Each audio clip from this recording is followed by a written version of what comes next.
Next మనకి వచ్చేసి asset accounting. So asset accounting అంటే ఏంటి, ఈ అసెట్ అకౌంటింగ్లో మనకి మెయిన్గా ఉపయోగపడేటివి ఏంటి? సో మీ పాయింట్ ఆఫ్ వ్యూలో ఇప్పుడు ప్రతి కంపెనీలో మీరు చూసుకుంటే బిజినెస్ పర్పస్ కోసం అసెట్స్ కొని యూజ్ చేసుకుంటామండి, అది కామన్. బట్ అదే అసెట్స్ మీద ఎవ్రీ ఇయర్ డిప్రిసియేషన్ అనేది తీస్తాం. డిప్రిసియేషన్ అనేది మనం తీయడం కామన్. సో ఎందుకు డిప్రిసియేషన్ తీయాలి, ఏ పర్పస్ కోసం తీయాలి చెప్పండి ఎవరైనా, ఎనీవన్ గైస్? డిప్రిసియేషన్ అనేది అసెట్స్ మీద తీస్తారా, ఐటమ్స్ మీద తీస్తారా? డిప్రిసియేషన్ అనేది అసెట్స్ మీద తీస్తారు. ఎందుకని తీయాలి అసెట్స్ మీద డిప్రిసియేషన్? ఎందుకు, రీజన్ ఏంటి? ఎవ్రీ బ్యాలెన్స్ షీట్ లో బుక్ వాల్యూ నుంచి డిప్రిసియేషన్ లెస్ చేసి క్లోజింగ్ వాల్యూ ఎంత ఎవ్రీ ఇయర్ సార్. ఓకే, ఒకవేళ డిప్రిసియేషన్ తీస్తారు, తీసిన తర్వాత అసెట్స్ ఏవైతే ఉన్నాయో వాటిని స్క్రాప్ వేయచ్చా, దాని మీద వాల్యూ వస్తుందా స్క్రాప్ వేసేస్తే, లేదంటే పక్కన పడేస్తారా? ఛాన్సెస్ స్క్రాప్ వస్తుంది. స్క్రాప్ వస్తుంది, అది అమ్మితే డబ్బులు రావచ్చా, లేదంటే అసలు ఉపయోగపడుతుందా ఉపయోగపడదా? ఉపయోగపడుతుంది. సో కొంతవరకు ఉపయోగపడుతుంది, కొంతవరకు ఉపయోగపడకపోవడానికి కూడా ఛాన్సెస్ ఉంటాయి. ఓకే, ఇప్పుడు ఎవరైనా కానీ ఒక బిజినెస్ పెట్టిన తర్వాత బిజినెస్లో ఫిక్స్డ్ అసెట్స్, కరెంట్ అసెట్స్ కామన్గా ఉంటాయి. దీంట్లో మనం చెప్పాల్సిన అవసరం అయితే లేదు. బట్ ఒక అసెట్ కొన్న తర్వాత ఆ అసెట్ అనేది కొన్ని సంవత్సరాలకు దాని వాల్యూ తగ్గుతూ వస్తుంది. ఇప్పుడు ఎగ్జాంపుల్ మనమే చూసుకోండి, ఒక హ్యూమన్ బీయింగ్ పుడతాడు, పుట్టిన తర్వాత పెరుగుతాడు, ఒక ఏజ్కి వస్తాడు, తర్వాత మళ్ళీ ఓల్డ్ పర్సన్గా మారిపోతాడు. అంటే ఆ పర్సన్ వాల్యూ కూడా తగ్గుతుంది. స్టార్టింగ్లో ఉన్న ఎనర్జీ ఎండింగ్లో ఉండదు. అలాగే స్టార్టింగ్లో ఉన్న అసెట్ ఏదైనా కొన్నప్పుడు దాని ఎనర్జీ కానీ అలాగే వర్క్ అవుతుంది. నువ్వు వెహికల్ కొనినా, మెషిన్లు కొనినా, మొబైల్ కొనినా స్పీడప్ అలాగే ఉంటుంది. వాడంగా దాని వాల్యూ అనేది తగ్గుతూ వస్తుంది. సో అదేవిధంగా మనకు సమ్ ఇయర్స్ అనేది ఒక ప్రోడక్ట్ మీద ఉంటుంది. అది వాడే కొద్దీ దాని వాల్యూ తగ్గుతూ వస్తుంది. ఓకే, సో వాటి యొక్క సంబంధించిన రీజన్స్, దీంట్లో tangible assets, intangible assets, so వాటికి సంబంధించిన థియరీ ఈరోజు డిస్కషన్ చేద్దాం. ఓకే, సో మీరు కొన్ని ఓన్గా క్రియేషన్ చేయాలి, కొన్ని మీరు కూడా కాన్ఫిగరేషన్ చేసి మీరు ప్రజెంటేషన్స్ కూడా ఇవ్వాలి. ఎవరైతే సార్ నేను ఈ టాపిక్ మీద ప్రజెంటేషన్స్ ఇస్తాను అని ముందుకు రావాలి. జస్ట్ కాన్ఫిగరేషన్ చేసేది కాదు, ఒక టాపిక్ తీసుకొని, న్యూ టాపిక్ తీసుకొని దాన్ని మీరు క్లాస్లో చెప్పగలగాలి, ప్రజెంటేషన్స్ ఇవ్వగలగాలి. ప్రజెంటేషన్స్ ఇచ్చినప్పుడే నాలెడ్జ్ అనేది మీకు ఇంప్రూవ్ అవుతుంది. మీ దగ్గరే అలాగే పెట్టుకుంటే చేయలేరు. ఇప్పుడు నేను ఎలా చేస్తున్నానో కన్ఫ్యూజన్ అవ్వకుండా అలా మీరు కూడా ఒక టాపిక్ని తీసుకొని నీట్గా ఎక్స్ప్లెయిన్ చేయగలగాలి. అప్పుడే ఓరియంటేషన్ స్కిల్స్ పెరుగుతాయి, ఓవరాల్ స్కిల్స్ పెరుగుతాయి. రేపు మీరు ఒక ప్రాజెక్ట్ టేక్ ఓవర్ చేసుకున్న కంపెనీకి వెళ్ళి అక్కడ మీరు ప్రజెంట్ చేయగలుగుతారు ఒక టాపిక్ని అందరి ముందర. సో అలాంటివన్నీ ఇవ్వగలగాలి. పీపీటీస్ తయారు చేయాలి, పీపీటీస్ తయారు చేసి వాటిని ఓరియంటేషన్ రూపంలో ఇవ్వగలగాలి. అప్పుడే నాలెడ్జ్ అనేది పెరుగుతుంది, ఫియర్ అనేది కూడా వెళ్తుంది.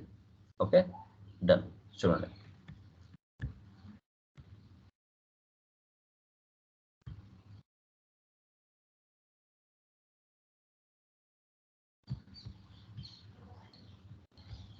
ప్రజెంటేషన్ పీపీటీ కనబడుతుందా? అసెట్ అకౌంటింగ్, యా, ఇప్పుడు చూడండి, డెఫినేషన్ చూడండి.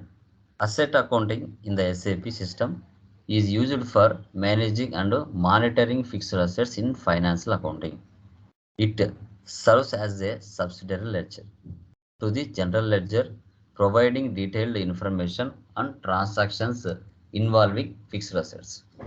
ఓకే, అసలు అసెట్ అకౌంటింగ్ అంటే ఇవి ఫిక్స్డ్ అసెట్స్ ఏవైతే ఉన్నాయో కంపెనీలో వాటిని మానిటరింగ్ చేస్తుంది, అదేవిధంగా మేనేజింగ్ చేస్తుంది. ఎందుకు చేస్తుంది అంటే మనం ఏదైనా ఒక అసెట్ కొన్న తర్వాత ఆ కంపెనీలో మనం దాన్ని ఏ విధంగా ఉపయోగిస్తున్నాం, ఎంత మొత్తంలో ఉపయోగిస్తున్నాం అనేది మనం కంపల్సరిగా చెక్ చేసుకోవాల్సి వస్తుంది. సో ఇది ఫైనాన్షియల్ అకౌంటింగ్ ఎఫెక్టివ్ చూపిస్తుందా చూపించదా గైస్ అసెట్స్ అనేటివి?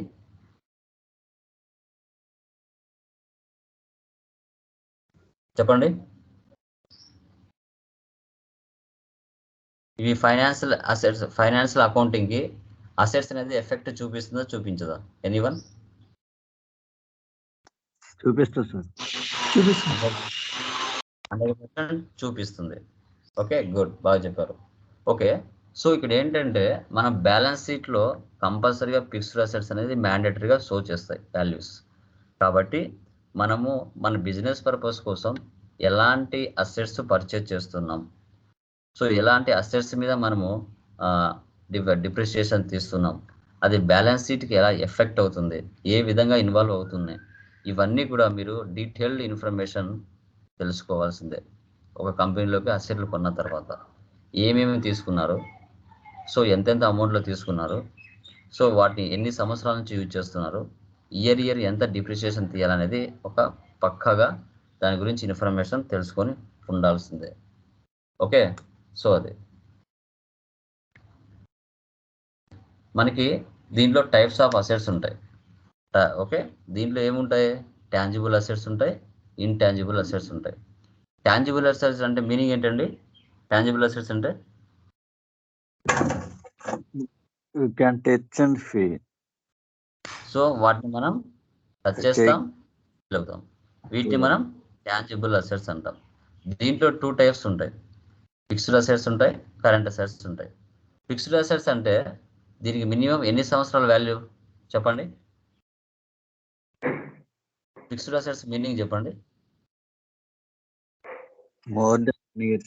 More than 6 months, sir. More than 1 year. Fixed assets అంటే మోర్ దాన్ 1 ఇయర్.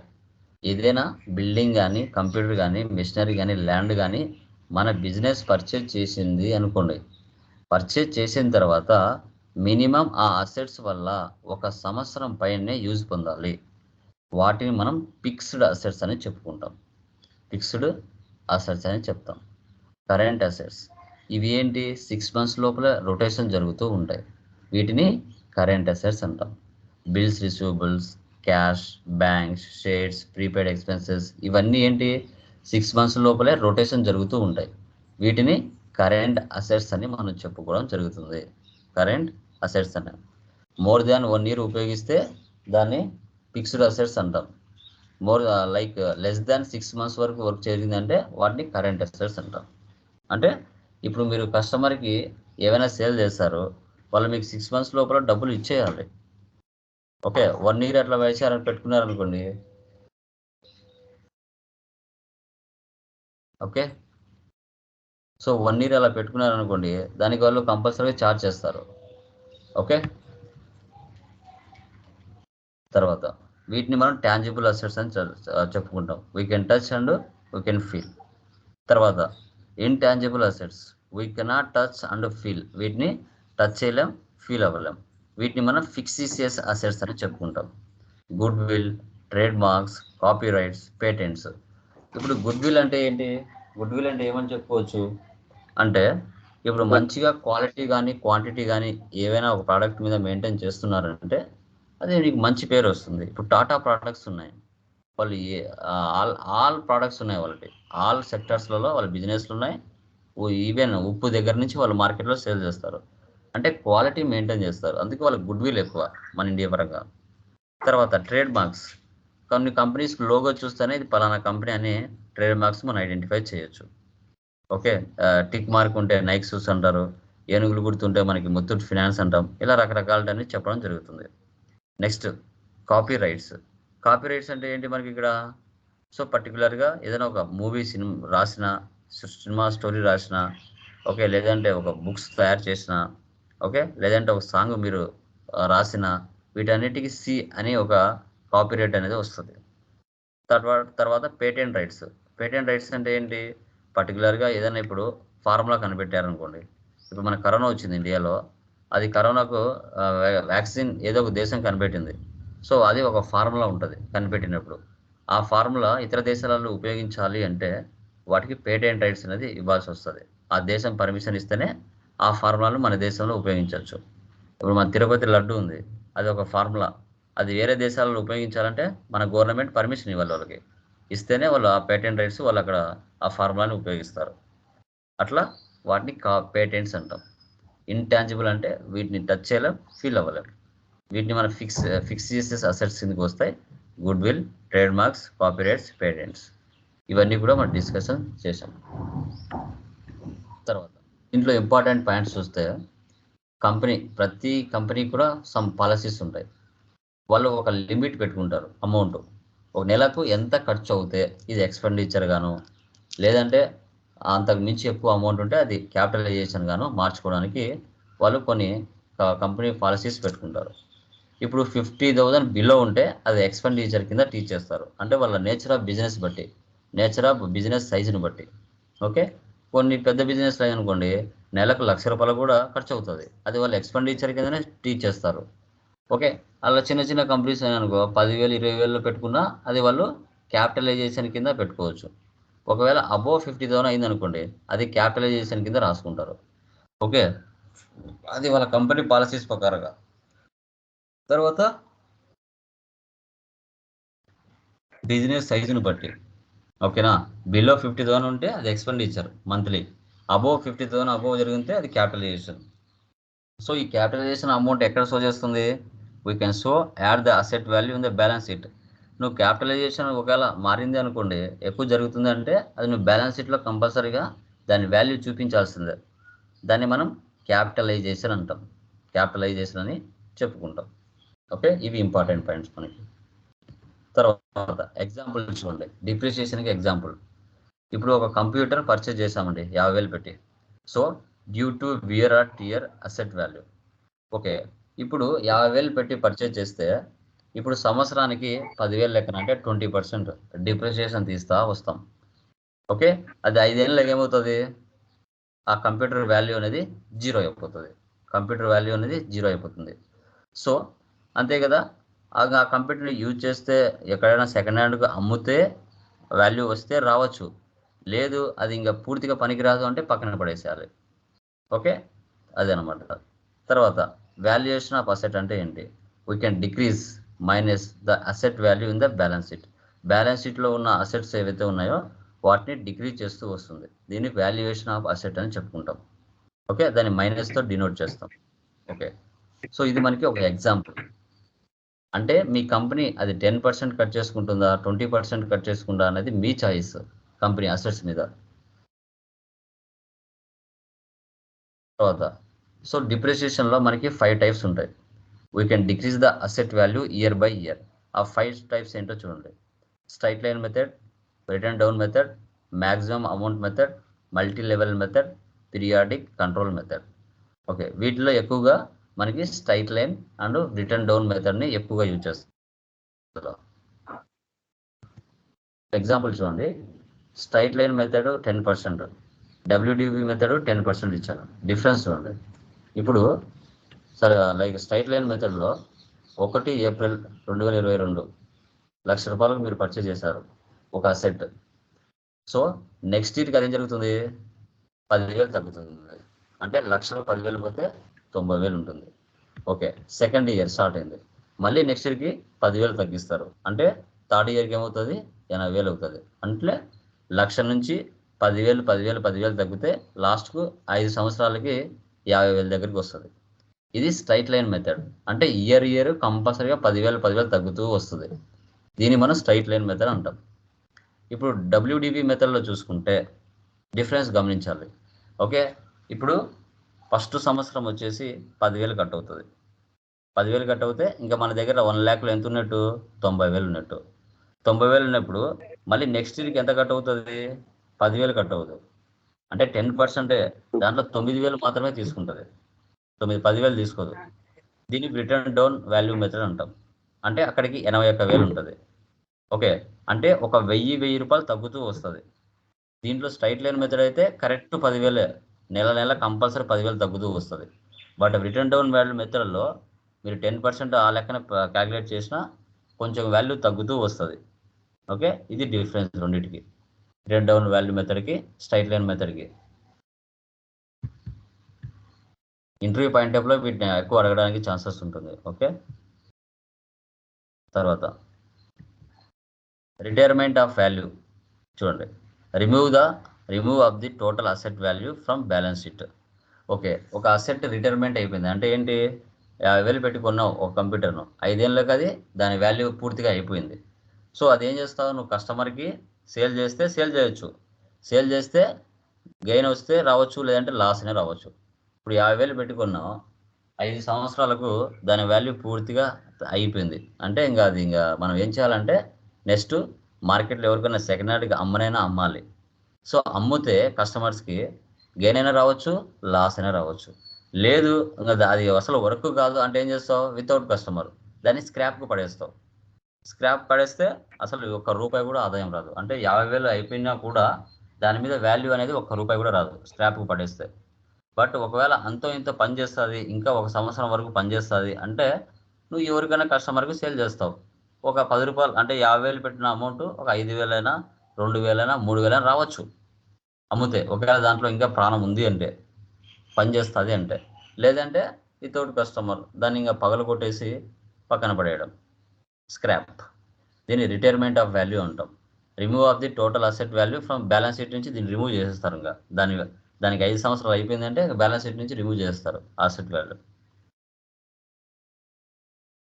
తర్వాత అసెట్ ప్రొక్యూర్మెంట్ ప్రాసెస్ చూడండి.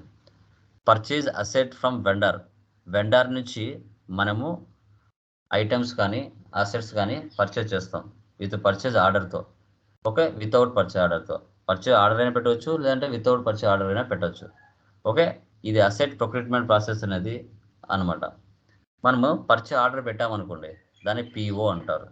పిఓ మనం వాళ్ళు P2P చెప్పుకున్నాం కదా, P2P OTC దానికి సంబంధించింది అనమాట. పర్చేజ్ ఆర్డర్ క్రియేషన్ని పిఓ అంటారు. తర్వాత మిగో ప్రాసెస్ అంటే ఇన్వాయిస్ని క్రియేట్ చేస్తాం. ఫర్ ఎగ్జాంపుల్ 1 lakh 2 lakhs అనేది మనం పర్చేజ్ ఆర్డర్ ఏదైతే ఉంటుందో అది మనము MIGO process like invoice creation చేస్తాం. ఇన్వాయిస్ క్రియేషన్ చేసిన తర్వాత payment process, next payment pay చేయాలి కదా, దాన్ని మీరో ప్రాసెస్ అంటారు. MIRO MIRO process. సో దీన్ని మనం పేమెంట్ ప్రాసెస్ అని కూడా చెప్తాం. తర్వాత వితౌట్ పర్చేజ్ ఆర్డర్తో మనం F-90లో మనము స్టాక్ని పర్చేజ్ చేయొచ్చు. వితౌట్ పర్చేజ్ ఆర్డర్ పెట్టుకోకుండా డైరెక్ట్గా కొనవచ్చు, ప్రాబ్లం ఏం లేదు. ఓకే, దీన్ని అసెట్ ప్రొక్యూర్మెంట్ ప్రాసెస్ అని చెప్పుకుంటాం. తర్వాత అసెట్ అండర్ కన్స్ట్రక్షన్, ఇది కూడా సపరేట్ టాపిక్ అనమాట. Okay, asset under construction AUC అంటారు. ఓకే, ఇప్పుడు ఎగ్జాంపుల్ ఒక బిల్డింగ్ కన్స్ట్రక్షన్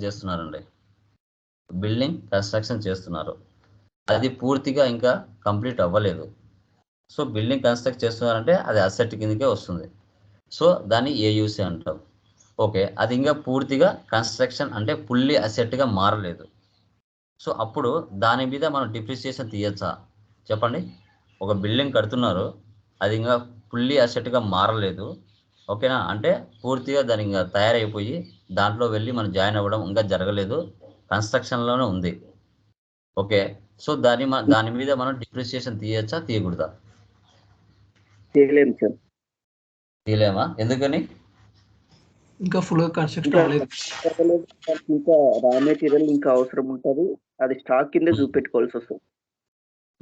ఓకే, సో ఇప్పుడు ఏదైనా డిప్రిసియేషన్ తీస్తున్నామంటే అది పూర్తిగా అసెట్గా మారిపోయి దాన్ని ఉపయోగిస్తున్నప్పుడు వాటి మీద డిప్రిసియేషన్ తీస్తాం.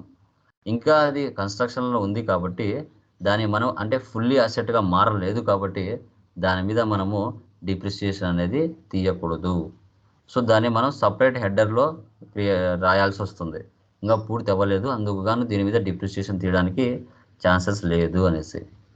ఓకే, సో ఇప్పుడు asset master, track, exposes, raw material, labour expresses.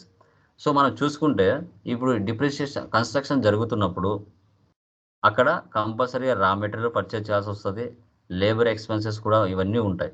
వీటన్నిటి కూడా మనం అసెట్ మాస్టర్ డేటా ద్వారా ట్రాక్ చేయాల్సి వస్తుంది. ఓకే, ఇంకా ఎంత రా మెటీరియల్ అవసరం ఉంది, ఎంత లేబర్ ఎక్స్పెన్సెస్ జరుగుతుంది, సో ఇవన్నీ కూడా కలిపి మనము పూర్తిగా మనము దానికి ఎంత అమౌంట్ అయిందని ఎస్టిమేషన్ చేస్తాం, అంతే కదా.